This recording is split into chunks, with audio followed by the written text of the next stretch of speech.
बोले कथा में हमने सुना है कि सब आ सकते हैं। एक बार ऐसे ही बात होने लगी युधिष्ठिर की सभा में, सारे बैठे हुए थे पांडव और भगवान भी बैठे थे। तो चर्चा चल रही थी, तो भगवान ने कहा कि जिन पर कृपा होती ईश्वर की वही सत्कर्म कर पाते हैं, वही शुभ कर्म कर पाते हैं। भीम जरा बलशाली थे तो बल का अभिमान, जिसके पास जो होता उसका थोड़ा बहुत तो वो दिखाई देता कहीं ना कहीं, है ना। ज्ञान हो तो ज्ञान का, बल हो तो बल का, धन हो तो धन का, रूप हो तो रूप का, वो कहीं ना कहीं व्यंग मार ही देता है। वो तो कोई कोई होता है जो पचा जाए, पचाना सबको नहीं आता है।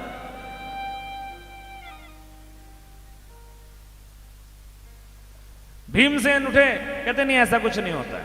भगवान ने कहा जिन पर कृपा होती है, ईश्वर की कृपा जिन पर होती है वही सत्कर्म कर सकते हैं, वही शुभ कर्म कर सकते हैं। अन्यथा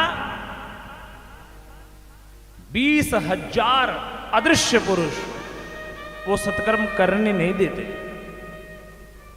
बोले हम नहीं मानते इसको।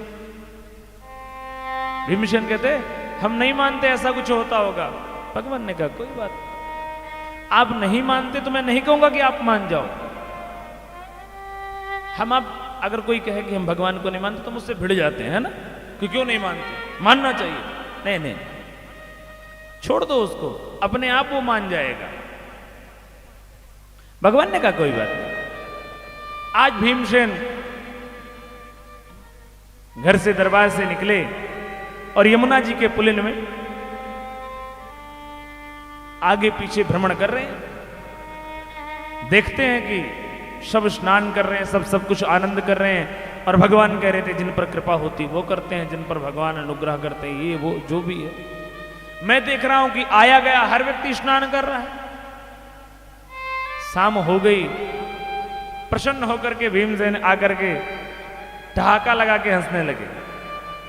अरे केशव, आप तो कह रहे थे कि हर व्यक्ति सत्कर्म कर सकता है, हमने आपसे कहा था कि हाँ ऐसा ही होता है। आपने कहा जिन पर कृपा होती वो करते हैं। हम तो सुबह से लेकर के शाम तक यमुना के पुलिन पर टहलते रहे, देखते रहे, कोई किसी को रोकने वाला, कोई 20,000 अदृश्य पुरुष नहीं दिखा।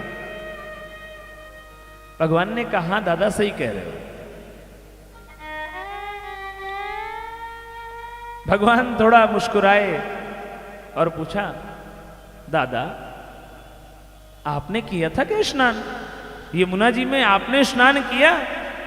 भीमसेन कहते नहीं।